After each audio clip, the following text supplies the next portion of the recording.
What's up, guys? This is Matt with Avoda Talk, or the real Matt Walton. This is your hub for all things kingdom business, business as ministry, business strategy. My goal is to provide as much value minute by minute each podcast that you listen to. So let's get to it. What's up, guys? This is Matt with Avoda Talk, or at the real Matt Walton, depending on how you found me. And I am excited about my guest today, which I will introduce here in a minute. But thank you guys for joining us again. I'm excited for today because we're going to be talking specific marketing and branding, and we'll go off on some trails as well on some other topics. But I'm very excited about that. And I just want to encourage everybody that, man, I have been waking up early, eating right, exercising for about 9 months now, and waking up about 4:30, sometimes 4:45 in the morning. Sometimes I get up a little bit earlier. Always run at least 2 miles. I get about 15 miles in a week, and then I eat the animal-based lifestyle, the animal-based diet. So meat, like raw dairy, fruit, all that kind of stuff. And it completely cleared up my brain fog, gave me energy through the roof, and it helped me be more present with my daughter and just helped me operate at like my top level at all times. So that's for somebody out there. I know I always start these with that, and that is to hopefully encourage you, because before that, I couldn't have cared less about my body, couldn't care less about my health. I was 220 pounds. I'm 160 pounds now. I'm working on putting on more weight. I went to an event last Thursday it was a John Maxwell event, and I saw a bunch of people in there I hadn't seen in a year, and not a single one of them recognized me. And so somebody needs to hear that. Go get away, get back into the lab, get back into the mental lab, and become the version of you that you know that you're capable of. And nobody will recognize you in 6 months if you lock in and get after it. So hopefully that encourages you. But let's get into it. This is Luis Barraza? Barraza, yep. Say that right? And his business is Galindo. Is it Galindo Media? Galindo Media. Okay. Yep. Dude, welcome, man. Thanks for having me. Yeah, grateful you're here, man.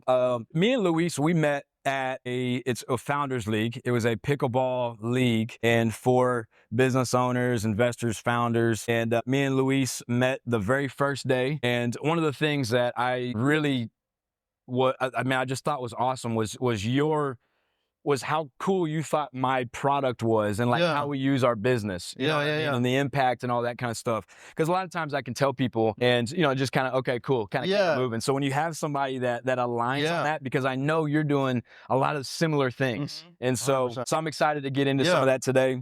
Luis is a father, a husband. He's an Army vet, a business owner, and an investor, and a pilot. And by the way, he's got 2 kids. 2 kids. And you've got one on the way. Due November 23rd. Okay, that's awesome. Little girl. Yeah, little girl, first little girl. Okay, man, congratulations. So let's jump right into it. Cool. I want to talk about what you're doing. We'll get into like strategy and all that stuff here in a minute. I don't want to necessarily talk too much about like, here's how I grew up. Yeah. But like, where are you at now? What are you working on? How did you come about with Galindo Media? Start that. Just bring me up to date for the last few years. Okay. I guess we'll start where I've only been in Vegas 3.5 years, I guess coming up on 4 years. But I moved to Vegas as I was getting out of the Army. So didn't want to go back to California for obvious reasons. And then Vegas seemed like a good fit. I lived here as a kid for like a year, literally just like kindergarten to like first grade. And then my wife had lived here as a kid. So we're like, okay, like let's move back to Vegas. It's an hour flight from anywhere we need to get to in California, because I have family in LA. She has family in Sacramento. So we landed in Vegas. And then I had been doing the e-commerce thing while I was in the military. So then I was like, okay, let me just go all in on that. My wife's obviously in the real estate space. The whole Josh thing kind of happened too. So I'll get into that. But started operating that business in the first 2 years. First year was great because last 3 years was still in the Army, and that's why I got out of the Army. I was having a lot of success online. So then I was like, okay, let me get out of the Army and continue this thing in Vegas. Obviously, I again, that business failed, so I didn't know what was next. But I knew that I wanted to get, I knew that nobody knew me in Vegas. I got here with not knowing a soul. So I was like, okay, let me just get into these networks. So I paid to join some masterminds and whatnot. And then I met this guy named Sean Bob. Sean Bob invited me to his Christmas party. I met Josh Galindo. Josh Galindo and me kind of hit it off there. We started playing pickleball together at Lifetime. We figured out we worked well together. And I was like, okay, this guy seems to, and I was being selfish, but not in a bad way. I was like, let me use this guy but I want him to benefit as well. So I was like, I essentially put together a whole pitch deck on what I wanted to do. And I was like, hey, bro, we don't know each other that well, but you seem like you got to figure it out in Vegas. I'm a young kid. I was 28 at the time. And I was like, let me do this with your name, with your permission. Let me leverage your brand that you've spent a decade, 2 decades on here in Vegas. And then I'll build the business, operate it. You just let me borrow your name. He gives me a yes, which I was not prepared for. I was just like, we'll see. I'll shoot my shot. He said, let's do it. And I was like, whoa. So next thing you know, I'm like, all right. So I start actually doing the work. I shut down that business, like I told you. And I'm giving you like the 30,000 foot view. There's a lot of more intricacies, but within 2 months, I'm now at his office full time. He's like, I didn't think you were going to be here full time. I was like, yeah, like I'm all in, like we're doing this. And then long story short, we started out of a closet. Like literally it was the electrical closet. It had all the wires and stuff in there. Cause everybody has Wi-Fi now. So we ripped all that out and we turned a closet into my first office at that building. And it was kind of an ego hit, right? I went from having roughly 15,000 square feet and feeling like the fucking big guy when I walk into my space, like all these, I had 8 guys working for me. I go from all that to working out of an office, like a closet. So my ego took a big hit, especially because everybody, which I still am having an issue with now, everybody just treated me like almost like a high level employee for Josh. And I was like, no, motherfuckers, get this right. We're partners, So now people are starting to understand, but you have to look at it from an outside perspective is I was this big shot that is working out of a closet. Like it didn't go in alignment. But again, long story short, from that little closet, we ended up in 3 offices. And now we're finally moving in next month into our own space. And I really feel like without Josh's brand, we wouldn't have been able to bootstrap this business because that's the cool part. We have no debt. We're probably doing six figures to 150 a month in revenue. And it's just cool to see it all come to fruition off of just an idea and literally me putting together a presentation on Canva. Dude, that's awesome. I got to give credit to Josh. He's introduced me to a lot of his network. And it's been cool. It's just been like seeing that somebody can see the like hunger and grit in a young kid has been cool. Yeah. So, but yeah, that's the 30,000 foot view. There's a lot I can get into, but that's kind of like the super zoomed out version. So Yeah. what did you have to do to get to where you're at now? I know there has to be some personal things that you're working on to get to where you're at right now. So, because I don't see you're not a slob. Yep. Not to say you weren't one. Yeah. I know I was one before. Yeah. But what are those things that you're doing? So I can touch into a couple things. I actually liked how you started this, saying, you lost a bunch of weight, animal based, because funny enough, right before Founders League, the first day of Founders League was the day I came off of my 30-day water fast. So I was pushing 240 pounds. I'm sitting right around 200 now, but it was the first week of Founders League that I broke the fast. And I was like, so I had just finished a 30-day fast because I was kind of becoming a slob. I was, the excuse of like, I was focused on the business. I wasn't focused on myself and blah, blah, blah. But I lost 40 pounds during that 30-day water fast. I didn't eat for 30 days. And, it was kind of like a spiritual thing for me. Like I wanted to just prove, I'm going to backtrack a little bit more. The reason I did the fast was that was the day before I started that 30-day water fast was the day I found out I was having a little girl or a new baby. I didn't know it was a girl yet. Yeah. So I was like, let me prove that I can still do things that I don't want to do that are hard. Cause I was like, I was becoming a slob. I was like walking around overweight and I'm supposed to be in alignment with Josh and his people. And like, it wasn't an alignment. Like I was like this slob, So I did that 30-day water fast. And then I really feel like the beginning of that Founders League, I was like, all right, I'm gonna be more active. That's why I signed up for the league again. Gonna be more active, gonna start working out. And really since the beginning of that league, I've maintain the weight. I'm building more muscle now, and so my weight's kind of staying the same. But that was like the beginning, really. So like that, take care of yourself, take care of your body, and everything has been in alignment since then. The moment that I started taking care of myself, all the puzzle pieces started almost like connecting. The space is opening up. Like the universe is like telling me, all right, you needed to do that first before your next step is ready. But I think even then it starts way back in like 2015. I was a bartender in Sacramento.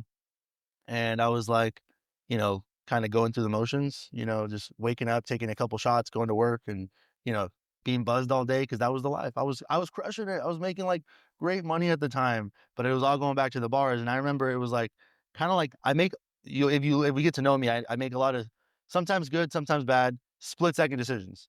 I was like, I need to get out of this environment. So I was like, I can't stay here. Like all of my friends at the time are doing the same shit I'm doing. So I was like, what do I do? And at the time I was dating my wife, and we had only been dating for like 8 months. And I'm like, I think I need to join the military. So I literally that day go to the recruiter's office, and I was always been a smart kid. I was like, hey, I want to sign up, but I need to do it like now. Like I don't want to be able to change my mind. So I signed up for the military. 2 months later, I ship out, and my whole life's different. But the cool part, and this is where my wife and me laugh to this day, is like we had been dating for 8 months. So I'm like, I kind of hit her with like, hey, I got to do this. I don't expect you to follow me. You're free to do what you want. If you do want to come, we have to get married. And I was like, that's it. Cause the military that's why there's a lot of military marriages. And I was 100% super like at that point I was ready for her to like leave me and just, I have to go build myself and start over essentially. She's like, okay, let's do it. And I'm like, whoa. So we fly to Vegas before we lived here, Labor Day weekend. So we're about to hit our 7 or 8 year anniversary this Something like September that. 1st. Yeah. And she's like, and we get married. Her parents are pissed. My parents are pissed, but we do it. We get married, and then 6 months after that, we're living in Georgia. Completely different life. Like we're like in Georgia. How old are you at this point? 24. Okay. 24. You're in the military. You already in the military? Already at in this the point? military. Okay. So, Based out of Georgia? Oh yeah. Okay. All right. Augusta, Georgia. Okay. Terrible at telling stories. So correct if you fall off, please stop me. So we're in Georgia, and it's just a completely different life. Like I was used to waking up, taking shots, going to the bar. Lexi, my wife, shows up to the bar while I'm bartending. I make her some drinks, whatever. From that to like essentially a 9 to 5 in the military, and then cooking dinner and slow days, going to bed at like 8 p.m. Like I was like, this is a big shift. It was very different. But at that point, we kind of, truthfully, that's when we got to learn what to do, how to act, like not being the guy in charge. Like I hated all of it. So essentially I started Googling, how do I make money online? And that's what led me to e-commerce and that whole brand and the whole e-commerce business and all that. So while I was in the military, I started making all this online money. And you got to keep in mind, the military, as a new guy, you're not making any money. I'm making like $2,500 a month, $3,000 a month. Like it's like nothing. And like the e-commerce business skyrockets, takes off. I'm making, at the time, 10 to 20K a month in profit. And I'm like, whoa, what I'm doing online is paying me like 3 or 4 times what the military is paying me, So at that point, I'm like, okay, how do I get out? So I only ended up doing a 3-year contract, but I get out of the Army, and then that's when the Vegas thing starts. But I think it all started with having a split second decision saying, I need to get out of this environment and I need to go. Yeah. And then everything led to where I'm at. But it was a decision I made in like literally probably 2 minutes. And I think a lot of my life has been those decisions, because a lot of people say you should really think about what you're doing. And like, I just feel like when I know, and sometimes you go in the wrong direction, and I've made wrong decisions, but I don't know if it's serving me or if it's not serving me. But I know that if I don't make quick decisions, sometimes it ends up biting me in the butt. But quick decisions and taking action have led me to everything that I'm doing. Dude, that's awesome. Yeah. That's what I hear is, you were called and you had something in you that was like, dude, you're capable of so much more, than being at the bar, than working at the bar, than starting and drinking early. Cause I felt the same exact thing when I was running around doing all the things that I was doing. It's like, I knew that God had called me to something far greater than what I was currently doing. Yeah. And it just took making a decision and then starting to change everything. It's like, there's a guy that's like, if you're going this way and you want to go this way, all you have to do is turn. Yeah. Like it's so simple. We make it so complicated, but that's literally all you have to do. And just start doing the things. You mentioned one thing about doing some hard things. And that's one of the things that I talk to all my guys about is especially in the morning time, waking up and doing hard things, because that does something to our mentality. When we wake up, we don't want to wake up. We immediately have to like start battling that in our minds. If you're like me, and I'm immediately battling it in my mind, but then you jump up, you do what you know you need to do. And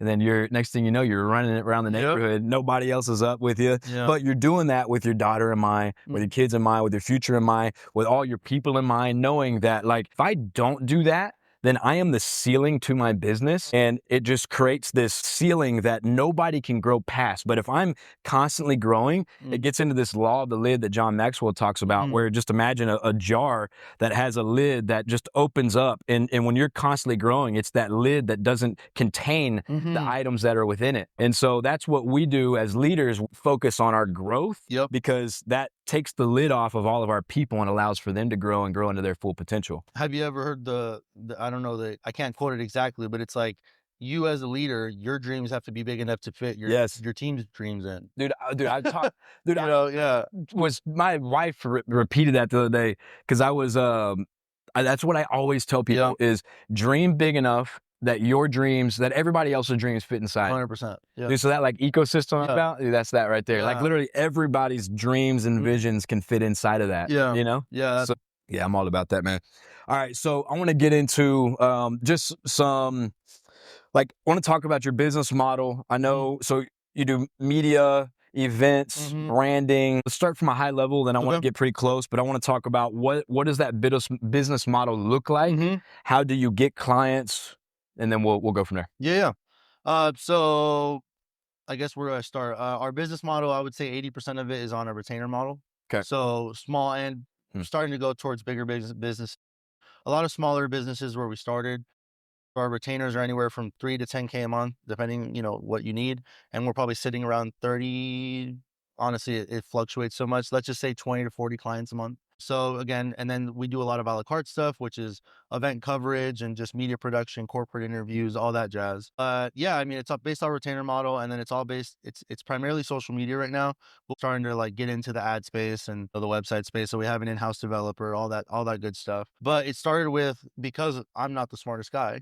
The funniest part is I started a company where I'm not a product expert. Yeah. Right. So, and I did that for a reason. I was like, let me prove hard things. Let me prove that I can do this, because the last business I was, when things got dirty, I can roll up my sleeves and go do the dirty work. The good and bad part now is when things break, I can't do that now in this business because I barely know how to turn on the camera. So I have to be able to build a good team. Like I have to find the right people. I have to go and build correctly, and I have to work on the business versus in the business. And now I'm not even able to work in the business, which is, it's a blessing and a curse. Because when things break, I can't go in and fix things. I have to find the right people. I have to build correctly, and but yeah, that's kind of the business model is like, I decided to build a business where I'm not the product expert, but I have the right people in place. And it's based off a retainer model. And then the way we're acquiring clients is through organic. Really, I would say 50% of our clients are referral based. So our clients love the service and they'll bring us, their clients. And then just straight up ads and cold outbound reaching, it's just old school stuff. It's nothing. You like networking, all that kind of stuff? Obviously networking. I saw one of your ads the other day. I think I saw it yesterday. Is that new? I think there's a few new ads we're running right now. We're trying to, we truthfully, we paused taking new clients the last 2 months just because of the new space. There's a lot of, so maybe you're seeing one of the new ad campaigns going out. I think so. Yeah. Yeah. Okay. Are you pursuing certain revenue? Like, hey, if y'all 3 million and below, that's who we're pursuing, or have you? We more have like a minimum, like just because truthfully, again, with working with Josh, my initial goal for the company was to target a lot of realtors. And we realized a lot of realtors, 90% of realtors don't actually do any business. It's like the top 10% of realtors do all the business. So we're like, okay, this is a small market. Even though there's, thousands of agents, most of them can't even afford our service. So we had to pivot, and obviously with the Galindo name, I thought that was going to be our clientele, was realtors in the real estate space, but that didn't happen. So we had to, pivot and target businesses that we normally they disqualify themselves if they're not doing at least $500,000 a year in revenue. But we do have like a sub offer where we're like, look, you can't afford a service, but we're going to offer you into our community where we're going to have weekly calls and help you get to the point where you can afford us. And that's all being rolled out. And we it's essentially Josh led and me led, where Josh is essentially giving free business advice. So we're kind of creating a platform for Josh to be like a business coach. And then the goal is develop these businesses to where they can come and afford our offer. Okay. So, yeah. Okay. So what is your framework whenever you get a client, or we'll just say it's a lead. Yeah. When you start talking to them, how do you go through the process before they actually sign up with you and use your services? Like, what is that? Yeah. So process? With the ad, if you saw it, there's normally like a intake form, and we have a few different ad campaigns. One's like, let's just generate leads, like volume wise. And then the one's like very qualified leads, because we're still testing that. Like obviously your cost per lead on like the more qualified campaign, where it's like 20 questions. Like if somebody's going to go through that, they're probably more qualified than the guy that's just going to submit phone and email. So the questions there, I mean, they're pretty generic questions, but it's just more about qualifying them, which is again, revenue. How many employees do you have? Like, where are you based out of? Is it a retail location? Is it an online business? All that stuff. But then once they're qualified and they decide, they hop on a call with Mladen, You might have, did you meet Mladen? He came with one founder. No, I didn't meet. Okay, one founder's, but the hop on a call with Mladen, he's like our COO and our sales guy, really. And then he'll just kind of go through them and see what their goals are and whatnot. And this is where we've had to, if we're not in alignment with the brand, then we're a lot of times we're in a position now where we choose to not work with everybody. Yeah. Just because, again, with our space, there's a lot of guys that want to come in and shoot a course and start selling something that's not legitimate, whatever. But yeah, so I mean, I would say that that's how we qualify them, and then we do a whole onboarding process where we figure out, again, their goal, their brand, everything, and see if it's in alignment. I don't know if that's answering your question. Yeah, no doubt. Man, have you ever heard of Roy Williams? Do you know who Roy Williams is? Wizard of Ads. Yeah. He's like, him and Dan Kennedy are probably two of the biggest, in my world, biggest legends when it comes to marketing and media. When you go through, it's interesting to hear different approaches, because like different things work for different people. But his approach is you can go in and pay him 10 grand to go sit at the table across from him and learn everything from him. You can go and pay them. There's other packages that they have where they do these, what they call big idea days. So let's just say you're not in the space that you're in and you're looking to do that. What they'll do is looking to bring on somebody to your team that would do your marketing, branding, whatever it is that y'all agree to. What they're going to do is they're going to have you fly out to them. They do what they call a big idea day where you literally spend 12, 14 hours with them whiteboarding, going through everything. They ask questions, make sure expectations are aligned, all of that. Then from there, you come back, and if you choose, they give you their pitch and everything on what their costs are and everything. Then if you choose to work with them and bring them on board, then they'll come and they'll do an uncovery day where they come and they uncover everything about your business and learn that they need to learn. And they're going through their whole slew of everything, working towards whatever services that you're utilizing them for. So it's more of like a business consulting firm than a marketing agency. But they have partners. So they have I think it's over 100 partners across the country. So they go in and they would say, okay, well, you need, whatever it is. So they hear your vision, hear what it is that you need. And then you're like, well, I need a branding guy. I need a marketing guy. I need an ad guy. And then you go and they form a team of those specific experts, or I need an ad copy guy or whoever it is. And then that's your team. So you have a guy, an expert for each one of those areas right there. And they're like, I'm talking extremely, extremely qualified guys that have done hundreds of millions or representing billions of dollars worth of revenue, companies that are doing that much in revenue every single month. So it's just different. It's like when I was going through the process of different marketing companies, the majority of marketing companies all do it the same. And they're going to figure out from you, tell you what they offer, and then you want to use us or not. And so the thing that I really was impressed with them was they just took that to another level. And we're like, okay, we can do this. Let's uncover more about you. Let's do a big idea day. Oh, and by the way, everything that you need, I've got people for that, and we can form a team for that. So, and then there's different price models too, because you can go in and pay minimal, and pay something very, very minimal up front. Depends on your revenue. But like they do where you, up until, so I don't care if you're doing $2.5 million today, they start at zero. And when you get up to $1 million in revenue is when they get paid more. So let's just say, if you don't grow, they don't grow, which, dude, I love that. So many media companies are like, do you pay me $5 grand, $7 grand, whatever it is for their services, which to do your thing, right? They're not talking bad, to do whatever it is that you do.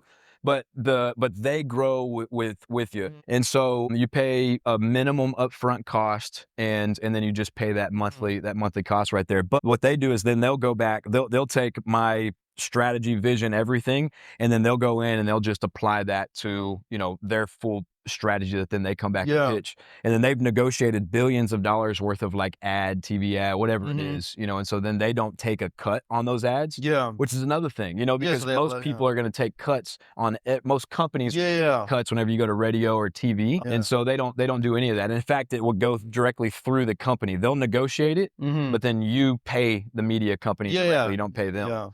So, but then like if you start out and you're above 3 million in revenue, then they'll work to get you. So they'll start at zero, and then they'll go, your fee will be a little bit more monthly, a little bit more upfront, all that kind of stuff, but then their fee will increase at the 3 million revenue mark. And if you grow 100%, they get paid 100% more. If you grow 12%, they get paid. If you get a decrease, they get a decrease. You know what I mean? So it's like, cool. So there's more to it, a little bit more to it, but I really respect that kind of approach. You know what I mean? What are your thoughts on that?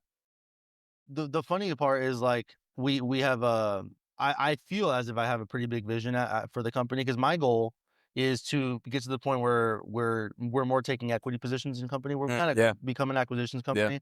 I don't know how far away that is, because I'd like to at some point offer that. It's just hard to do that right now at such a small scale, especially because we bootstrapped this thing. We started this thing with literally like 3 grand. But what do you mean by so equity? So like, Yeah, so essentially, like, if I see a business that I really believe in, like, hey, we're gonna do everything for free essentially for X percentage of the business. Does that sound? And if we don't grow, we can have like some sort of clause. We've talked about it already, where it's like, look, if in 6 months to a year or 2 years, whatever that framework looks like, then we'll just walk away. But obviously at that point we can be more picky, and I have yeah, real revenue and like a infrastructure that can support my team without making any revenue. So it's like I feel like to get to that point, we have a little bit more room to grow. We're just starting off. I told you, I think while we were walking up here, I feel like my true beginning of this business is literally next month. Like it's been a loading screen up until now. oh, I get Yeah, it's been a loading screen. Like just been like reinvesting all of the money back into the business to get to this point. But now I feel like in the next year, like a lot's going to change, and like a lot of pivoting is going to change. Where I don't think we're going to get to like a point where I can do things without charging. But my goal is to become an acquisitions company where we can go in and be your fractional CMO. And if you don't grow, we don't grow. And that's I the love goal. that, Because dude. that's the only client we do that for, which is funny, is Josh, right? Because Josh is our partner in the company. So he doesn't pay us for media services. We get a percentage of growth within Galindo Group, and then Galindo, his brand, personal branding for coaching and whatnot. So that's the only company we can technically do that with. Dude, I love Yeah. that, man. Yeah, that like another thing is obviously paid more Mhm. if the company performs more. Yep. And another idea is a percent on the sell of the business. Hmm. So it's like, if they choose to sell the business, then you get a 1%, 2%, 3%, Yeah. whatever Yeah. that is. And so you're not actually getting equity, but you're getting a percent on that sale, Hmm. and then you can negotiate clauses in there. If it doesn't sell at this time, Yeah. we get, X amount of dollars or whatever. Yeah. Because my thing is, as a company that will as marketing services, Hmm. is I love that idea, because one of these days I'll buy you out. I'll go in and buy you out. You know Yeah. what I mean? If we come to that agreement, and it's a 1% agreement, and you're being paid, $1,500 a month or $3,000 a month or whatever it is, but we're increasing by thousands of percent, you're going to eventually get checks for $30,000, $40,000, $50,000 a month from me. Yeah. Then whenever I sell the business, let's just say I sell for that $100 million mark that I am pursuing right now, that's a big $1 million check right there. Yeah. Or I can go in there and just pay that off on Yeah. day one. So my thing from my side of things, I'll either buy you out or buy into every company that believed in me and my company. Yeah. That makes sense? Yeah. That So makes buy perfect out or sense. buy into. Yeah. So That's cool. yeah, I love that. I Yeah. love, because there's so much to do there. Like there's so Yeah. many plays there for your scale and like Mhm. just your growth. What is I'm going off with an ad I saw yesterday from you. Okay. Because one of the things I loved it, by the way. Okay. Because you're like, your content sucks. And I'm like, yeah, no, I love that. Yeah. Then why? Or let me ask Yeah. a different way. What makes good content? Well, it's a loaded question, because Yeah. it changes every week, every month, every day.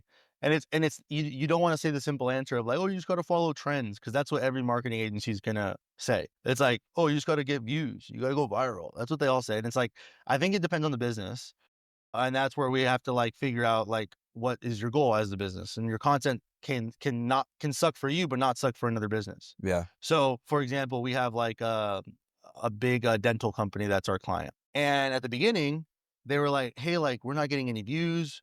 We're not getting like you know, any sort of like return."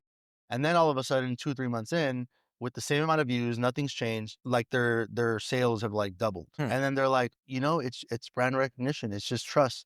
The same. It's not about the views. It's people that are already finding you through other mediums, because it's about brand loyalty. I guess the way to say it is like, it's just becoming the expert in your space. Because now the people, even though you're only getting 1,000 views a video, whatever it is, hypothetically, those are way more qualified leads, Yes. because it's such a niche down, you're talking to your audience. So they're what this client sells is mouth replacement. So like they'll do arches, essentially like very high level dentures. They're not normal dentures. They do very, like, their cheapest products 60 to 80K Oh, wow. for full mouth restoration. Yeah. So their clientele, Hmm. think about it, is all in their 50s to 80s. They're all older people. So they, at the beginning, their content sucked because they're doing all the trends. They're doing like, oh, we're doing these funny trends. I'm like, yeah, and that's going to go to like people in their 20s and 30s. Hmm. Like, you have to understand what your content's goal is. So with their content, it started getting more boring talking head stuff. Like, hey, this is why you should pick this versus this, and it's very boring, and their views plummeted, but their sales grew. So it's like, and then with other Is that just because of quality, you think? Because the I quality wouldn't even leads? call it quality. I think it's the messaging. Okay. Like, and that's another thing. It's like a lot of times these agencies are like, we're gonna edit your videos and they're gonna be so fancy and we're gonna do all these designs and graphics.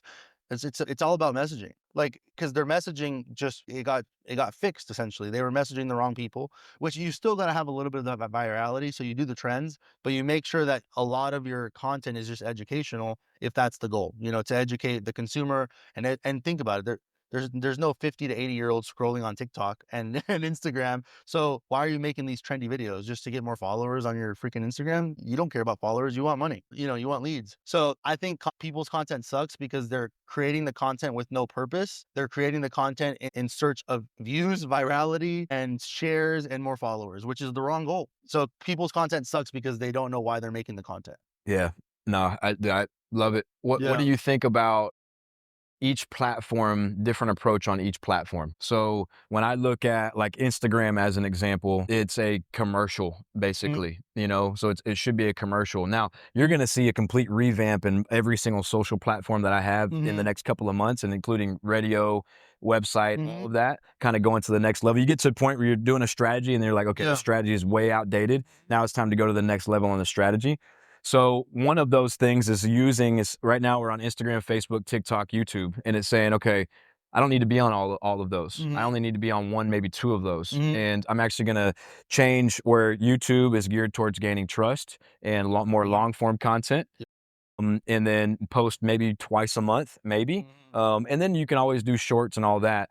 Do you agree? It's kind of where I'm going. And then Instagram commercial, kind of develop that trust, continue to develop that trust, maybe throw out some educational, but really, really high quality looking. Not so much with the graphics. We've done graphics before and we actually got more views. This is accurate. Got more views on no graphics and all of that than having all of that stuff. So do you agree with that? Is there a different approach for each platform? When I look at the very beginning of my time with marketing and after I bought this business, it was, let's tell the story about the product and how the business is used, and let's just share that across social media. Now it's like YouTube has a strategy, Instagram has a strategy. So if I decide to go shoot a video on how big my pools are to show how many people are in there, and I bring in an editor or videographer to record that, I have all of my guys jumping in, I'm going to get 15 other pieces of content 100% for that. Yeah. So what do you hear in that? So one of the things we tell a lot of our clients is like, and we're actually pivoting because I think this was more accurate a year ago, 2 years ago, is we like to do like the shotgun approach, which is like, hey, look, at the beginning, we're going to try a few different pillars. And then we're going to kind of see what grabs, what platforms like your story, what platforms don't. And then we'll pivot from there. But as far as like the long form to short form, 100%, obviously. But here's the thing, YouTube is prioritizing right now a lot of short form. So like YouTube Shorts rolled out, and I don't like it because I feel like it's what's the word, clouding the platform a little bit. Because now you see these big channels with so many subscribers on YouTube, but I'm like, are they here for the long form or the short form? Like, it's so confusing. But so we're kind of trying to stay away from YouTube Shorts a little bit, even though we know there's an opportunity there if you do it correctly. But 100%, every platform should be treated differently. But I would say at the beginning, because a lot of people get overwhelmed with that, it's like just I always say pick one to start, and then just use that content for the other platforms. It's probably not going to be catered to that platform, but it's a start. And then as you grow, you can start catering to that platform. The worst thing is just to be completely irrelevant on one platform. Because even if you have one good video on a specific platform, you can drive it to the right platform. You can just, they all cross collaborate now. On YouTube, you can have links to your Instagram, your TikTok, and vice versa. But we 100% agree that every platform should be catered differently, but don't let that stop you from just getting into them. Like I always say, just focus on one until you've mastered one, and then you can grow. And then even you're focusing on one, but you're still doing that shotgun method where you're still, posting on a bunch of them. Yeah. Which is kind of like what we're doing. But again, it's outdated. We're about to change that whole strategy and focus on, go from 4 platforms down to 2 to 3 platforms, and then really hyper focus. So whenever I'm strategizing over let's shoot this style of video. We're going to do this length Yeah. and this style and this script for YouTube. And then we're going to pull this short from it and Yep. we can post that on Instagram because it aligns with the vision from Instagram. Yep. Is that kind of similar? 100%. Yeah. Okay. It's like I would say with YouTube, obviously, it's one thing that, and this is our theory. We may be wrong. We're like Instagram's a lot more like right now. What we're seeing is like a lot less edited. The raw stuff's doing really well if you're entertaining, but it's a lot more reality TV show clips, like, like day in the life stuff, POV, whatever. All that stuff's doing well where you're talking about your business. With YouTube, with the long form, people just want to be educated. Nobody's going to watch. There is some creators that have big platforms, but like nobody's going to watch long YouTube videos, at least the ones that create real leads and value, to just be entertained. They want to be educated in some way or another. Yeah. Versus like Instagram, it's just entertainment. So it's like there's different goals within platforms, we think. What are you looking at? Like, what is your biggest metrics that you're looking at on social media? Like, are you, and I know it probably varies platform to platform, but is it, duration that people are actually staying on there, how long they're watching, how many views? Like, what are you looking at?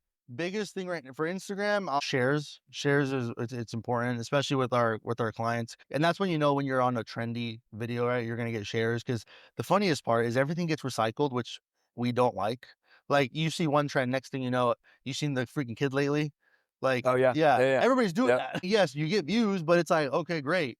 Are those qualified views? Are those qualified people that you even want to see your product? Dude, so sorry to cut you off. Yeah. But like, do you avoid those? So let's talk Instagram. Do you avoid those altogether and say, and this may come down to strategy. Yeah. But it's like, if the strategy is what I just described, like commercial style content, do you then supplement with some filler content that would be more trendy style content to get reels in or to get views in? Is that yeah, I would say it just has to be a right balance. Okay. Because like you do want those views, right? Because if 1 million people see it, you're bound to have some people in there that are qualified.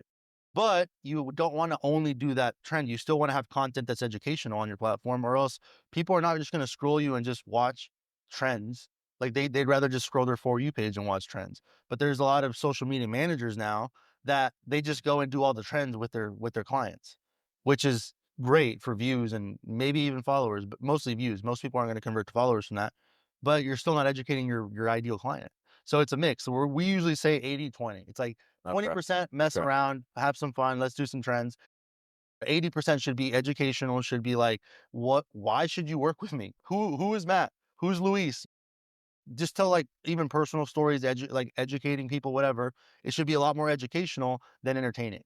For Instagram. For YouTube, it's like, I think almost flipped, where it's like 80% educational, 20% entertainment. Okay. It's that's our theory, and for us, it's worked so far. Especially for our dental client, I like them because they're like a perfect example of like their views plummeted, but their sales like doubled. It's like that goes to show. It's like because you weren't educating your client, you're entertaining them. What do you think for a product-based business? Where have you seen the best channel to be at to get the most qualified leads? Have you experienced that yet? I would say it probably depends on the price point of high ticket. High ticket, probably YouTube. Okay. Probably YouTube. Yeah. And you want to go into YouTube and do a long form video about the process of the product, and then, make it entertaining too. But I'm just thinking about your pool business. It'd be cool to go to an Airbnb and shoot the video there. Yeah.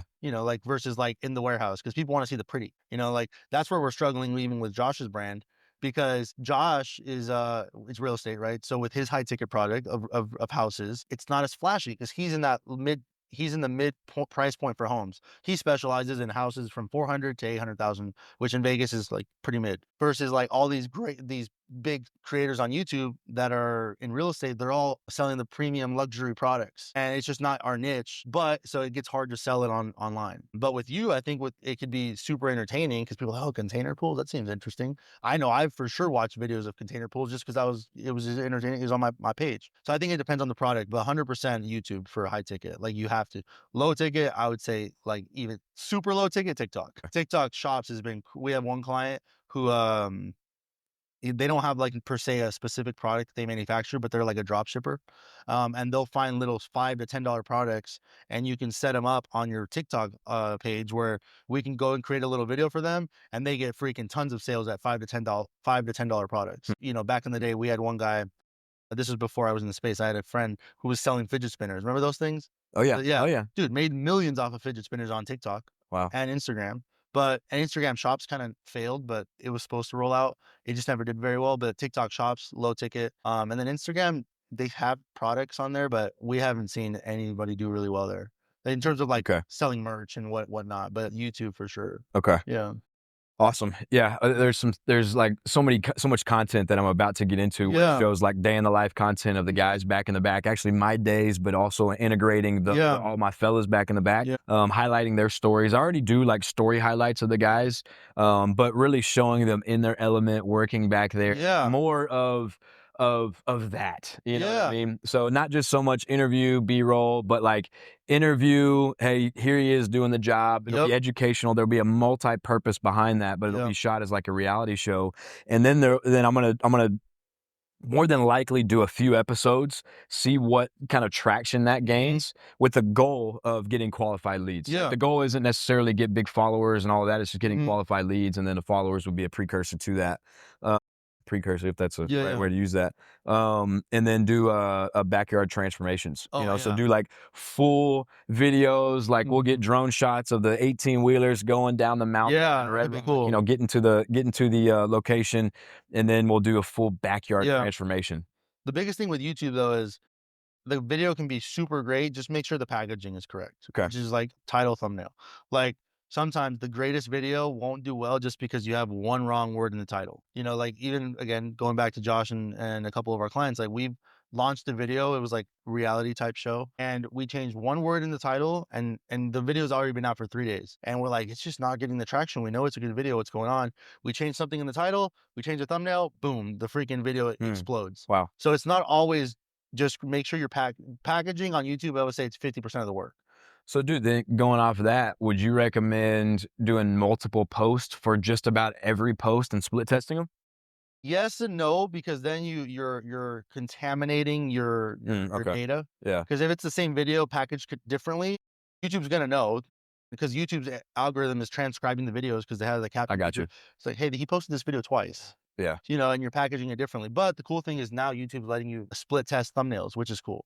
So now you can upload 3 thumbnails on YouTube. They haven't rolled out the titles. They say they're going to roll out titles, which we're waiting for. I think that's going to be a game changer. Where right now, though, the thumbnail you're seeing on a Mr. Beast video might be a different thumbnail than somebody else is seeing. Gotcha. Same video. Same video, different thumbnail. Okay. Because they're letting you split test 3 right now. And that's been a game changer for us. Like since we did that, like we saw our views like go up like 40% on certain clients. We Wow. started split testing video thumbnails because the thumbnail is the first thing the client yeah. sees or the viewer sees. They don't even look at the title. They look at the title, they look at the thumbnail and then title. What goes into a good thumbnail? That's hard. Again, that's where I think it's going to be industry specific. Is it a bunch of graphics and maybe some small verbiage? It's emotion. Like Okay. if you had to go with one word, it's emotion. Like you have to spark an emotion. Like you can't just be like everybody. The old thumbnails, it's like pointing at the title, or Yeah. like thumbs up. It's like great, but and they used to have a lot of wording and like text on the thumbnail. Now again, like you want to look at these big creators who are entertaining, but how do you make that for if it's business? Like how do you make it entertaining for business? It's like it's not words on the thing. It's just driving emotion. Whether it's your face, shooting 100 photos with different emotions on your face and putting that. But it's really going to be like, what is the goal of that video? Yeah, but And using 100% AI? spark emotion. Use AI to generate images, or Yes what do and you? no. AI's change is obviously changing every day. We were using AI, but we use AI more for the foundation, and then after that, you got to tweak it. But AI is getting to the point where you can damn near use it on its own, which is kind of scary for like I know a lot of guys, graphic designers, who their whole business was, oh, I'm a thumbnail designer. Yeah. I was like, well, your job just got took. Yeah. Because now you can literally sketch. There's a couple different ones, but you can like sketch an idea of your thumbnail and just be like, hey, here's a photo of me. Here's the background. Here's the idea. Make me a thumbnail. And it like spits out a perfect thumbnail. Mr. Beast just got a lot of backlash actually because he was promoting some AI thumbnail maker, and obviously his audience is a lot of creators. So his creators are like, and a lot of he essentially got backlash. Hey, you're hurting the industry. Like you're costing us jobs now.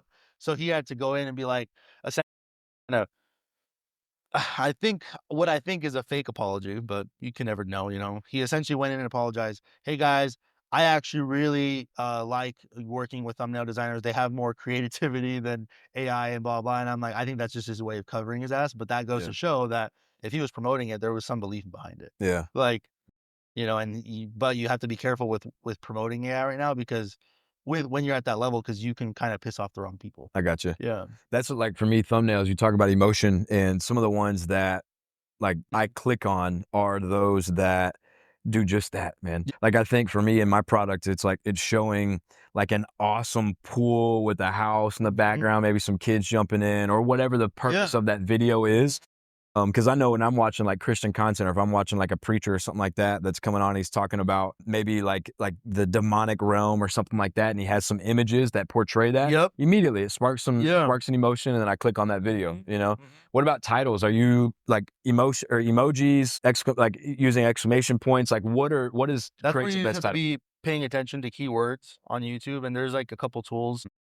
1 of 10 is like a software that we use for YouTube analytics, YouTube Buddy. But there's like a lot of where it's like you can nowadays it's kind of becoming irrelevant, but it's still relevant right now, where now YouTube is transcribing your video, right? And they can the algorithm can go and pull the keywords or whatever.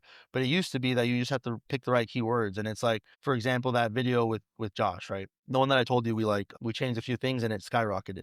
The original title was like, day in the life of Las Vegas real estate investor, and then episode 1, blah, blah, blah. All we did was day in the life of a real estate millionaire. That little change skyrocketed the video, same audience, same everything. And it's just like, you have to kind of, that's where you do have to become a little clickbaity, but don't fake it. You still have to be real. Like the millionaire thing is obviously real, but like you have to just go and research the keywords. With 1 of 10, you can see the keywords that are keyword, quote unquote trending, which you want to see if those keywords can tie to your video. If they don't use them, because then you're gonna accidentally get somebody who clicks on your video and they only watch it for 5 seconds and then they hop off, and then that hurts your video. So you don't want to lie, but you just want to see what keywords are going to tie best to your video.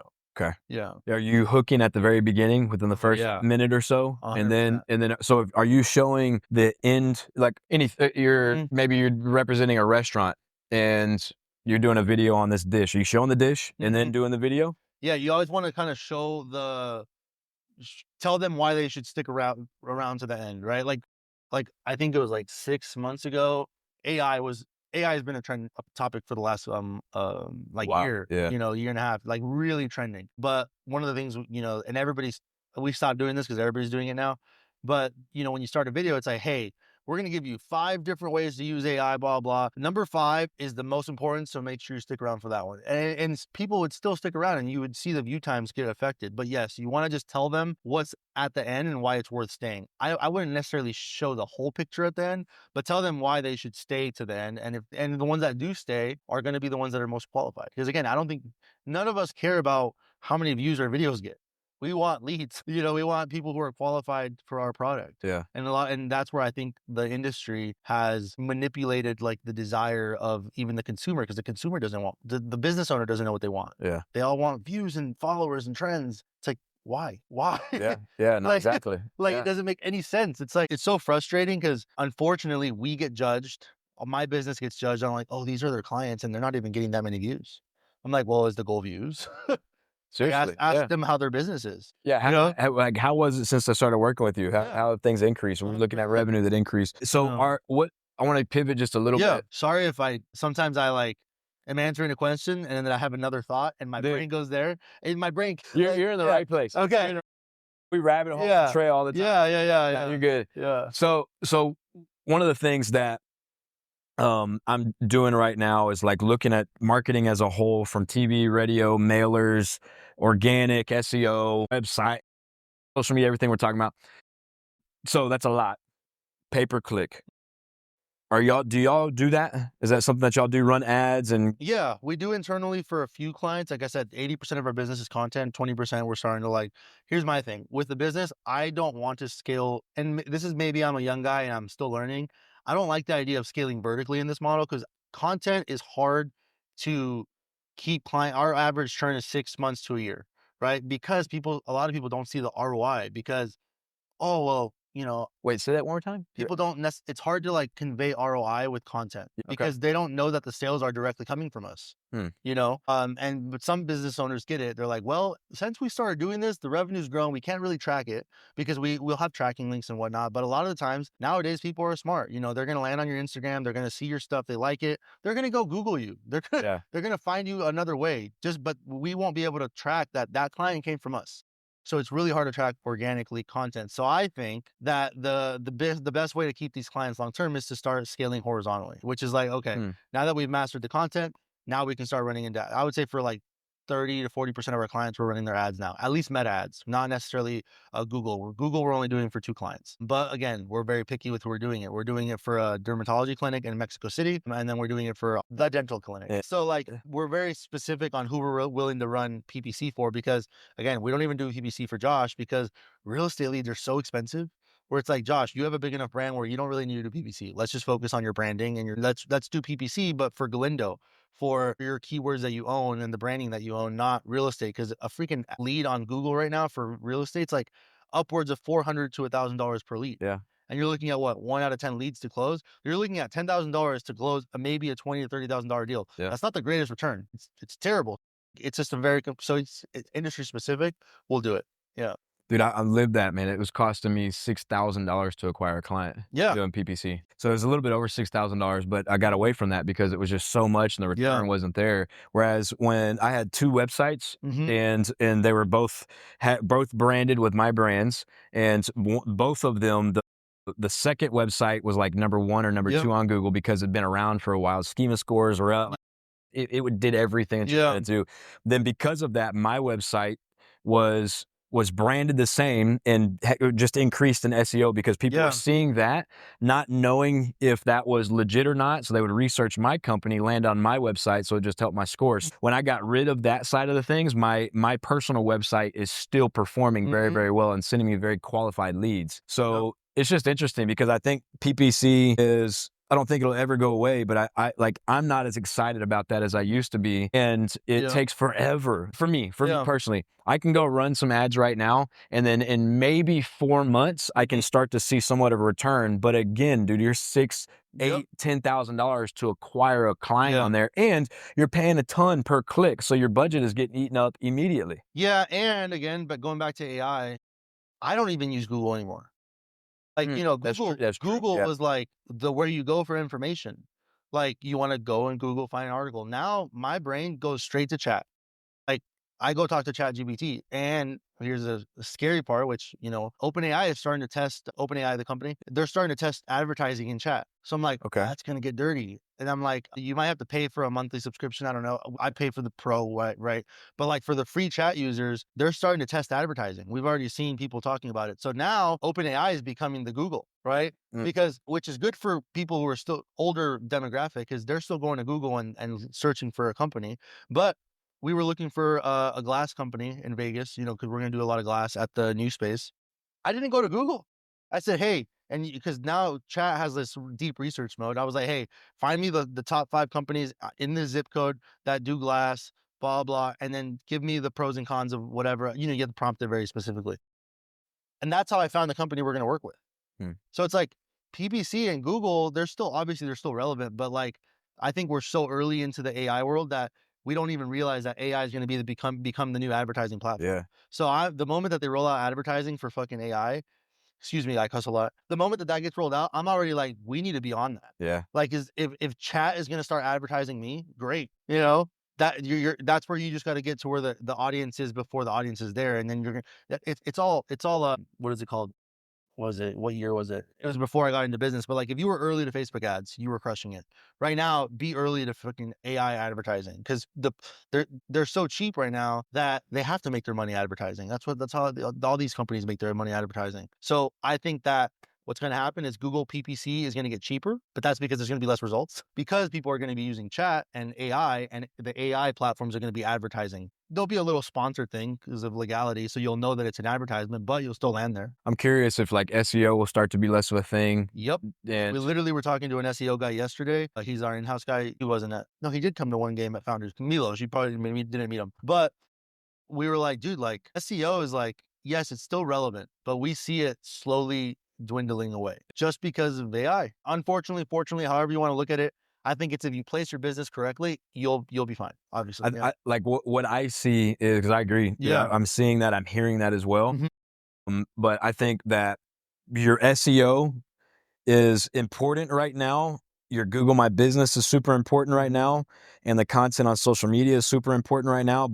And then like how you're represented on Bing is super important, Yep. because that's where, with the deep research, the AI is pulling from. Mm-hmm. And then like right now, I did the same thing with my company. Yep. We were top 3 that was listed, but then I searched different prompt and I wasn't on there. Yeah. And so I'm like, okay, so you start strategizing on how we can utilize what we currently have, knowing that probably SEO is going to get overlooked here eventually, but it can be a tool that can get us Right now on AI, Yep. And literally on the top results for ChatGPT. And then by the time you're on top results, then everybody starts to figure it out. Then you start playing the new game that's at play, and then kind of leave that old game behind. 100%. That's where it's like, but even Google, like, because we were using AI for like blog writing, writing, and Yeah. now Google's not like, they're really good at picking up what is AI and what's not. So now it's like, it's so good. Like it's insane, because like I would say 6 months ago, AI for blog, we had essentially automated blog posting, hidden backlinks, blah, blah, blah, all the jazz. It's not even working anymore. Now it's like, okay, now we got to go and manually do all of it again, because it's just recognizing that it's AI, and now the SEO is not as optimized. Yeah. Do you recommend, I'm pivoting again, Yeah. but do you recommend multiple, let's just say you sell a product Mhm. to, let's take my product as an example. I sell to homeowners, but I also sell to, like, I sell to niche demographics. Mhm. So like short-term rental people and homeowners. Let's just talk Yeah. about those two. Would you have 2 websites, one geared, well, both branded towards you, one geared towards each of those audiences with Mhm. funnels? Obviously, you're going to funnel them through.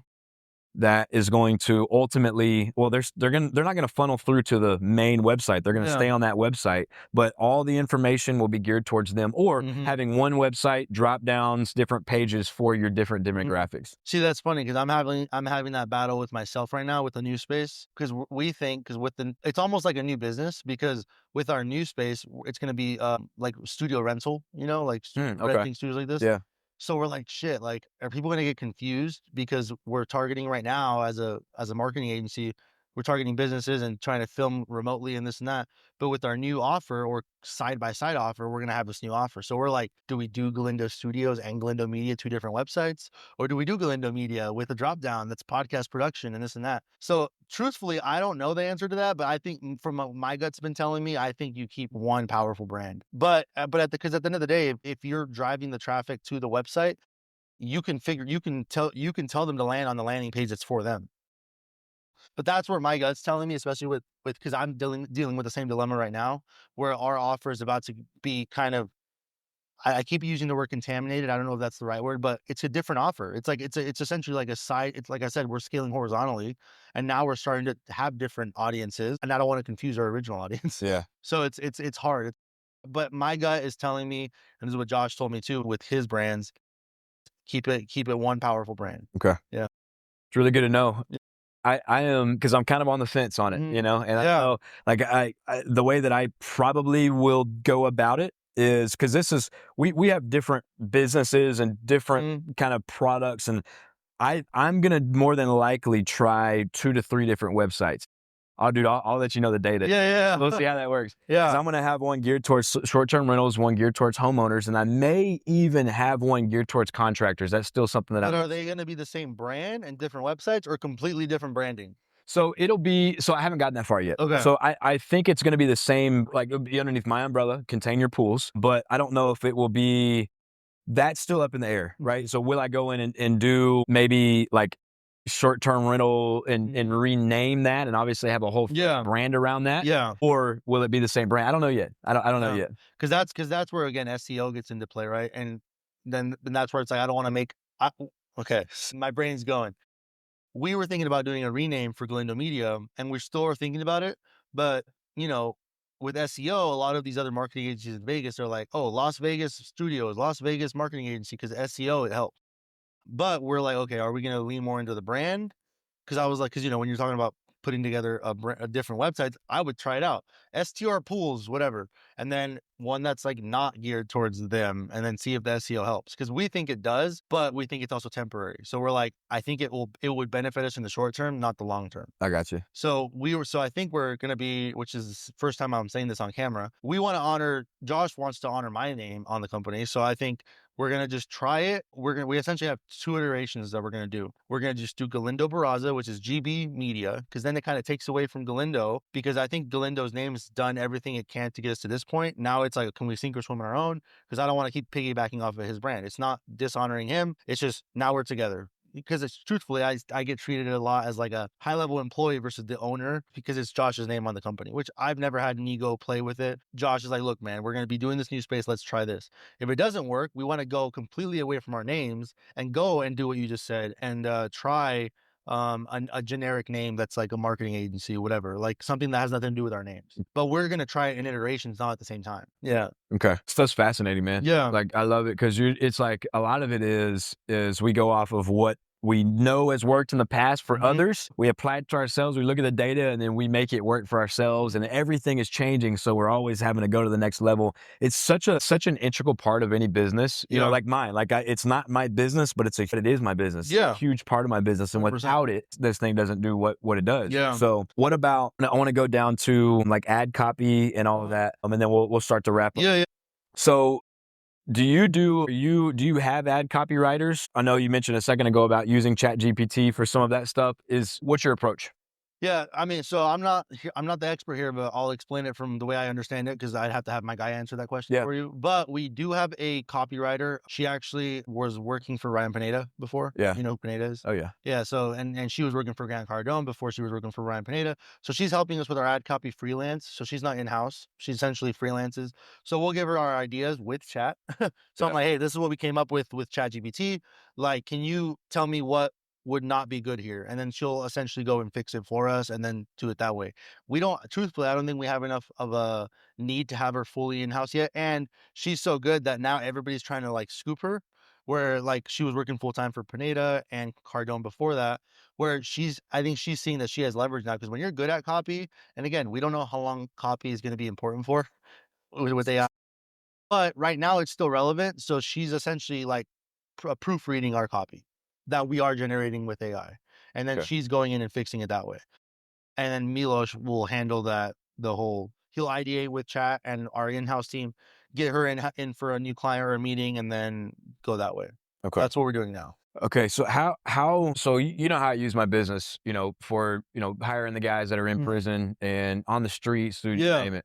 So how important, when you talk about brand, I guess this is a very broad question, but is that the brand, or is that a piece of the brand?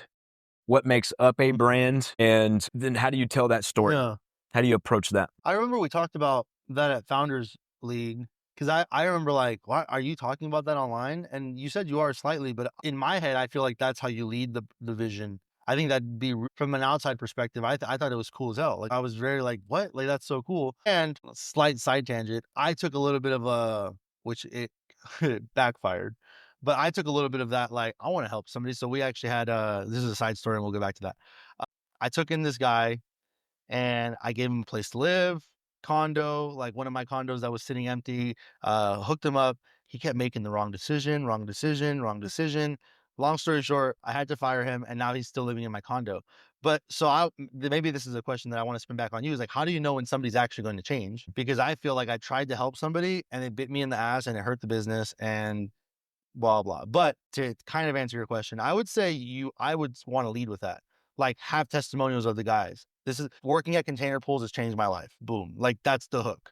Why? What the hell? Working at a pool company changed your life? What do you mean? They do this, and that. Oh, that's cool. And then people who align with your values are probably, even if they weren't going to buy a pool, they might want to buy a pool, you know, whatever, just to support the vision or whatever. But I think lead with that, because it's just a cool story. Dude, I'm with you. Like, that was kind of in addition to the approach this year was to start to highlight their stories. And Yeah. it's about to shift another time because I want to highlight their stories from a different angle. Yeah. So much sitting down talking. That'll still be incorporated into it, but it'll be a little bit different approach. Yeah. But I think, for me, it's like, it's when you go to my website now, there's very little about pools, you know? And I did that intentionally. And now I'm about to have my website completely redone again. There's going to be more about pools. I'm going to take them on their journey, all still while this is like top of mind, with how I do the business.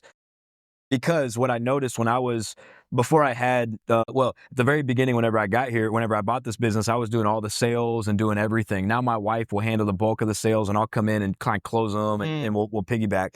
What I noticed is when I tell the story with somebody on the phone, but the conversion rates go way up, because if I can sit here on the phone and tell you everything on a discovery call that you need to know, and then I can say, hey, are you cool with me telling you about like who you're buying from? Just give me 45 seconds. Then I tell them, and then that helps them know, like, and trust me just a little bit more. So how helpful would it be if they knew the story before they got here? Dude, amen. Seriously. That's where it's like, okay. Yeah, I mean, that's it. It's like, how do you tell the story before they get here? Yeah. And they're already pre-qualified before they walk in the door, and your closings your conversion rate just skyrockets. Yeah. It's hard to tell the story though. Yeah. Yeah. I mean, there's like a whole, because there's so many angles you could take from it. It's like, well, what's your budget, number one? Because you can get crazy with it, but if you don't have a budget or the budget's very minimal, then you kind of work with what you got. Yeah, like, dude, and to answer your question, like one of the things that I do up here is like how is, so with the guys that I hire, I have to have military style structure. First off, is how I live my life. Then I have to, so I emulate or I implement that here. Then I have to have programs in place for them to run through that help me monitor their growth. So what that means is when you come on, whenever I hire somebody that comes on, let's just say I have a ministry where we go to University in Twain every Tuesday, partnered with World Vision, like we go out and preach the gospel, pass out food, do all that kind of stuff. And sometimes I meet people that look for jobs, and I've hired a guy that I actually met out doing that kind of stuff. So what I learned in that is I didn't have a training program for them to run through. So when he came on, he was doing the jobs, doing some of the stuff, but he was doing less and less and less and less. And then he stopped aligning with certain things we were doing here, bringing drugs into the workplace, all of that. So obviously that's an immediate, got to let you go. But I don't just let them go. I look for help for them. If they want help, I will help you find help. And if you're looking to get help, I promise you, I do this all the time with my guys. Like I'll get them into a rehab or something like that. So to sum that up, I bring in guys, no matter who they are, where they come from, worst of the worst, dirtiest of the dirtiest, they can come in, they'll run through the training program. As long as they meet the requirements laid out in the training program, then I will invest in them more. So during the training program, I invest in their hourly or salary, which them is hourly pay, and that's it. And then at the end of that 75-day period, the training period, assuming they align and all of that, I then will technically really hire them. They'll come on. I will invest welding carts, uniforms, everything into them. Then they start this journey of a 6-month journey where if they go through this 6-month journey well, they will then be invited to a Dream Chaser accountability program. That's a 9-month program that walks alongside them to help them accomplish their goals. So it's what are your personal, professional, and financial goals? And let's figure out those for 1, 3, 5, and 7 years. And then let me tell you how you're going to accomplish all of these things. And so I walk them through that for months and then you get to see them. So you constantly set things up. It's like you measure the things that you expect. I line out my expectations. If they're not meeting those, then they already know at the very beginning that we have to move ways. So it's about how you start out, what programs do you have in place, how are you measuring it, and then if they're not aligning with that, then it's time to move. What percentage of that first, before you invest in them outside of an hourly wage, fall out? I would say out of my latest hires, 2 of the 6. So 2 of the 6 fell out. They had the skills. They were far more skilled than actually the majority of guys back there, but we didn't align on a number of values that were at place. So like for me to decrease that, it's because I have like a high retention. My guys don't turn over. Like when I get guys and they run through these things, dude, they love being here and they stay on. I'm blessed for that. But what I've learned is how I hire. So I go through certain things. So like literally, if I'm hiring you and we're across and I start singing and you get annoyed by that, or not. Yeah. I'll sing happy birthday, happy birthday, and like see how you respond. Dude, and if you don't respond well, like I responded right there, I'm like, all right, we're gonna line. You know? How would they see? I can't even like comprehend like how else would somebody respond? Like, what the hell is this guy doing? Yeah, like who is this guy? But if they're offended by it, don't really say anything, or they're kind of turned off, or something, like, okay, we're gonna have a hard time connecting. So that's because I guess I completely did it wrong. You know, you mean well, but I took this guy in. He didn't have anything. And I was like, all right, let's go buy you clothes. Let's go buy you this. He told me he was having baby mama issues. And I'm like, look, I'm going to hook you up. I'm going to set you up in this condo, this and that. Kind of just gave him an inch and he took a mile type thing. And bit me in the butt. Long story short, I had to fire him. But I just felt like I didn't have the structure. I just kept giving him versus like making him earn it, I guess. And yeah, it just bit me in the butt. And I'm like, but I feel like he genuinely was a good guy. He just kept making the wrong decisions. And I think it's because I lacked an actual structure. I was just trying to help somebody versus like giving them the opportunity to help themselves. Dude, that's such a big thing because guys like you got a massive heart, and then without that structure, same thing for me, dude, massive heart to help these guys, but without that structure. So like the way that I tie that is a lot of people. So there's a true study that was done on kids and on playground. And so they had a fence set up around the playground, and those kids, dude, they were running, playing on the playground, putting their hands to the fence, all that stuff. Literally, the next day, they took the fence down. Those kids didn't leave the middle of that playground. They stayed huddled up in the middle of the playground. So what that showed me was boundaries provide the freedom. So I'll tie this to scripture because most people are like, dude, I have to live within these laws. Dude, this is where freedom lies right now. Whenever you live within the rules and the laws that are laid out in scripture. So the same thing in life.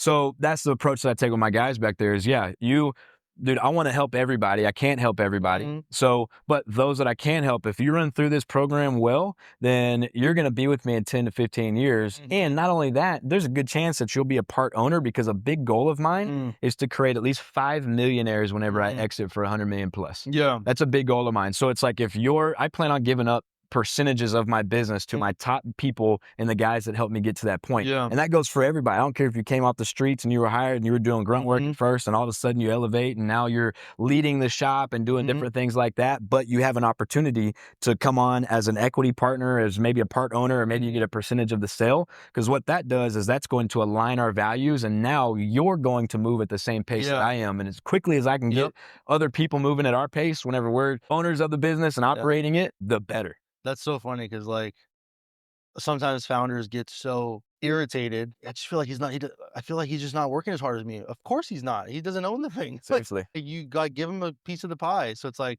me and Josh are, we're obviously equity partners. We started this thing, and then we recently brought on Mladen, my COO, as an equity partner. We gave him a percentage, and it's like you can just night and day. They start treating it like it's their own. So it's like you're going to get more out of them, and then that's going to grow the business, which makes your exit bigger. It's like, but a lot of founders are so greedy with that equity, even though it's not worth anything right now.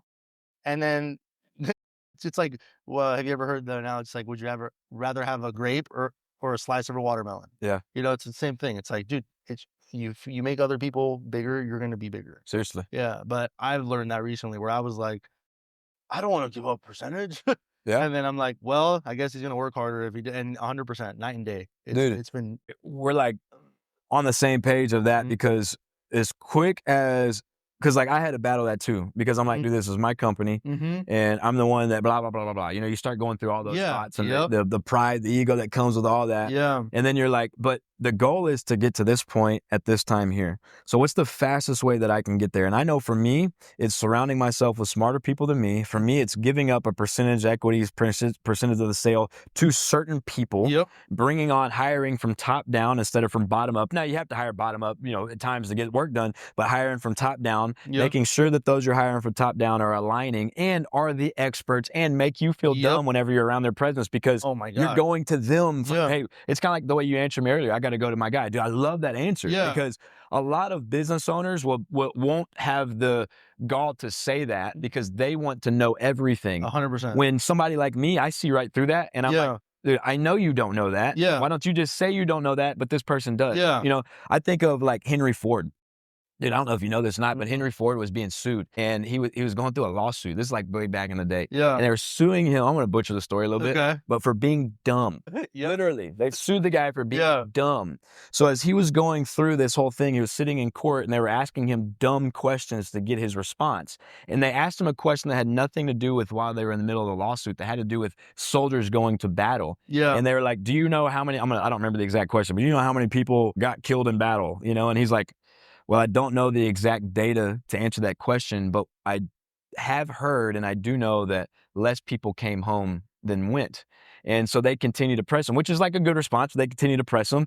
And he said, "Listen, I'm not going to continue to answer these questions because when I am at my facility and you ask me a question that I don't know, I press this button here and I get Jim in, and Jim knows the answer to that. So it's not about me knowing all the answers, it's me having the people on my bus that know all the answers." Yeah. So he like shut the room down at that point. That right there, dude, expanded my mind. Yeah. And now I'm like, dude, yeah, well, let's go to Donovan. Let's ask him. Yeah. Let's go to Taylor. Let's ask him. Well, the funny part is I never heard that story, which it's cool, but that was my whole premise with why I wanted to start this company. I was like, I have no idea about any of this.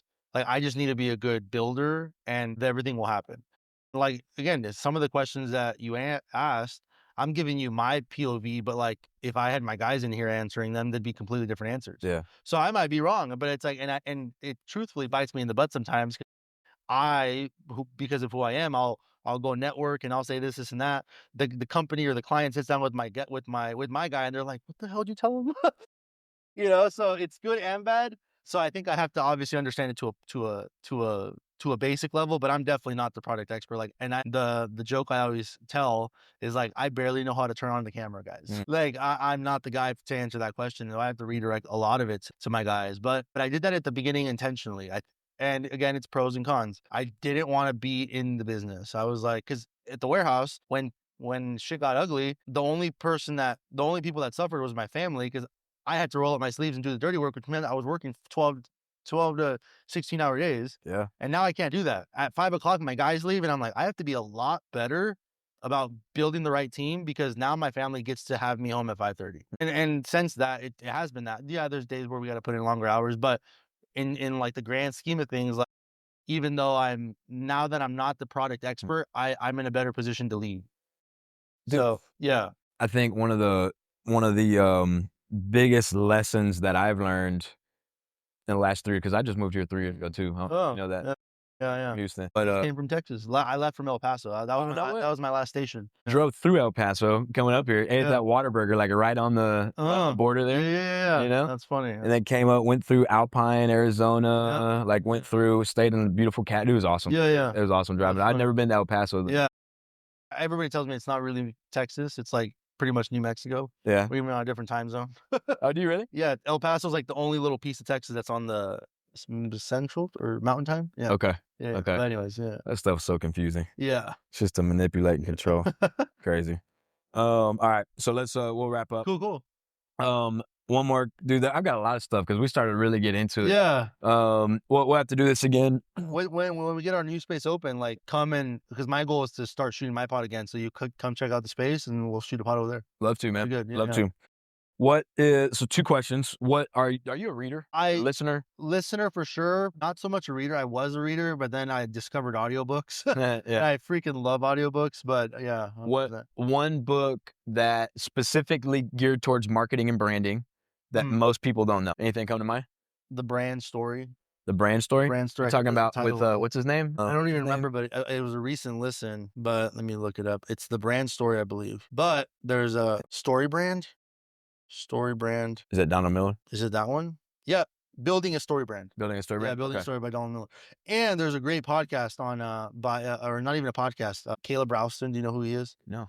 So he has like a 6-7 hour YouTube video about branding. Greatest freaking thing I've ever. You posted about that. Yeah. On your story. I saw it. Yeah. So I that's the only way I know. Yeah. Caleb Ralston. He's worked with like Gary Vee, Hermosis, like he was their brand director. My videographer right now, again, I try to bring in the best talent, was a videographer for Alex Hermosi, and he was leaving for personal reasons. He came and worked for me. So he's introduced me to all these great network of guys. That video, I would say, is more valuable in terms of like real online branding than any freaking book or podcast that I listen to. Okay. It's so That's good to know, dude. It's I'm actually going to have with the new space, Caleb is going to come help us build it out, which I'm really excited about. I've built a relationship with Is him. he here? He lives in Vegas. Yeah. Oh, really? Yeah. Okay. Awesome, man. Last question is, I don't know if you tie this to God or what, but what is God teaching you, or what are you learning right now? What's a lesson that you've had to learn? Like be Yeah. vulnerable is where I'm getting at. So what's a lesson that God is teaching me right now, I guess is the question. Yeah. That's hard, but I will say that it like, and I don't know if it was God or because I've heard it from a person too, is like, it gets better. Hmm. Just like stay in the game. And really, I think it's just having the tenacity and grit to be a leader. It's not easy to be a leader, and everybody always glorifies it. Everybody always like, oh, that's the boss, must be nice. It's like, dude, I have so much more on my shoulders than you. Yeah. Like, you know, people don't get it. And I think like just knowing that there is like a light at the end of the tunnel as long as you stay the lane. Be a good person and just keep walking. Yeah, step it, man. one foot after another. I feel like there's been a lot of times where I derail a little bit, like even like my body, right? Like I was focused on the business, but stopped taking care of myself. It's like just keep walking the line, just one foot in front of the other, and it'll all get better. Yeah. Awesome. Yeah, man. God, like for me, man, it's that like full Mhm. trusting God. Mhm. And because I don't know if you know this, but like God speaks and Mhm. he still speaks to this day. And like he'll speak to you, he'll speak through other people to you. He does this with me all the time. And it's learning what his voice sounds like. Mhm. And as soon as you start to understand what God's voice sound like, dude, he will take you to levels that you can't even imagine. And then he reveals the truth of his son Jesus. He reveals the truth of the gospel. He Yeah. reveals all of that. So Do you feel like, because you said learn to trust God? I like when you finally learn to trust God, Mm. your stress like doesn't disappear, but it just like dwindles. Because I will say I feel like I carry a lot of stress because I never know what's going to happen. I always feel like every day is a fire. So it's like, and me and Josh have talked about this in the past, where it's like you just got to know that it's gonna work out, and you got to just trust the We say the universe a lot. We don't say God. I'm not super religious. I grew up Catholic and whatnot. But so we always say the universe, and maybe that's our way of speaking to God. But we always say like the universe is gonna figure it out. Like we're gonna keep, you know, it's all gonna work out. Like we're good people, and that's the first root of everything is just be a good person, we think. But yeah, I always feel like it's hard for me to trust the universe because I've been burned in the past. Yeah. But I'm learning to trust the universe because the last 2-3 years have really like, since I've started taking care of myself and other people, has just like exploded from just learning, being around the right people, like seeing like kind of like all the dots connect, and like really the foundation's been laid now. I can see it all happening because I just started trusting the universe. So I don't know if that's kind of in alignment with what you asked, but yeah. Dude, totally. Yeah, no, Yeah. man. So God, he does things like, have you ever heard the story of the parting of the Red Sea? Does that even ring a bell? Slightly rings a bell, but you know. So there was the Israelites were under the rule of King Pharaoh, and I'll be very generic with this. God called Moses to free those people from underneath King Pharaoh. And so he caused Moses to go in and get his people from the city. You know, the cities back in the day had like big walls around them and all this. Yeah. So he called him to go in, get the people out. So he got his people out, and they ended up in the wilderness for like 40 years. This is like literal truth. And what God did during those moments was, while they were fleeing, because King Pharaoh had all of his men go flee or pursue them and chase after them, is God led them to the place where they couldn't escape anymore. He led them to the Red Sea while they were trailing behind him. And they're like, we can't go anywhere now. Now we're just waiting for them to come murder us. And then all of a sudden, the seas opened up, and then they were able to run through it, and then the seas came crashing down on their enemies. This is what God does, is when we learn to trust God, he's going to lead you into a place where there's no out, where you're like, I got no clue. I have no clue but to trust God. See, that's and then what happens is God opens that Red Sea. And then all of a sudden you're like, oh my gosh. So good. That's a good story because, again, I feel like I keep referencing this new space. In my head, I feel like that's the true beginning of this new life and venture and business journey. Because, like, I have no idea. When we get into there, I just know that we're going to figure it out once we get there. I don't know how. I just know that the business might pivot. And one of the stories that I like is like BlackBerry. Remember BlackBerry phones? Oh, yeah. Like, they are no longer a cell phone company, but they're still $1 billion company doing software tech. So it's like, we might end up doing something completely different. All I know is we got to get into this new space. That's where this thing starts. We have the foundation. We're going to figure it out. Yeah. I don't know how or what or why, but all I know is I have the grit and tenacity, and that's where I do have an ego. And I'm like, I'm going to figure it out. Yeah. Like, yeah. So Yeah. it's just funny. I like that story. It's a good one. That's awesome, Yeah. dude. That's awesome. Yeah. All right. There's so much I can get into, man. That was good. So I wrote this. Okay. I do this for not all my guests, but Mhm. for the majority of my guests. I didn't know. So I really felt like God leads me to write different things for different people. Mm-hmm. And sometimes it can be prophetic things like, hey, here's something that God revealed to me about you and what I can see coming down the line for you. It's all encouragement. It's never anything. God's never going to be like, you're destroyed. Like he's always, the Holy Spirit, the way he speaks is like, no, like this may happen, but you're going to come out on top because this was a prayer. That was it. Yeah. So I felt like God was leading me so I wrote a prayer out, Mhm. and it has your family in there as well. I just felt like it was what God wanted me to pray. So just read this later. Okay. I won't Thank you. read it now. And then we always end this with prayer. So Okay. if you're cool with that. Yeah, of course. Dude, I'll close us out with prayer. Perfect. And then we'll get out of here. Cool. My dear Heavenly Father, God, we thank you so much for waking us up this morning, God. And Lord, we thank you for this conversation. God, we pray that you go before this conversation and Lord, help it make an impact, help people expand and grow their businesses. And Lord, help some of these stories that we're sharing deepen their faith if they have a relationship with you. And if they don't, God, help it lead them to a relationship with you, God, because it's in that relationship that we have freedom and freedom from self. And that's the only place that we can achieve freedom. We can receive a bunch of money and have a perceived freedom and some level of a freedom, but we still have to break free from ourself, which only you provide, God. So I pray that message penetrates through this lens and into the depths of the listeners and watchers' soul. And Lord, I want to speak over Luis's life, his family, his business. God, we just pray blessing, supernatural growth over them. We pray for health for his new baby coming. Lord, for his wife, Lord, for their relationship to just continue to get stronger, for his sons to grow up and be men that are examples of what it's like to be a man because they have a dad that is showing them what it's like to be a man. God, I'm grateful to know Luis. I thank you that you made this connection. We love you. Amen. Thank you, brother. That was awesome. Love this, man. Yeah, it was good. That was awesome.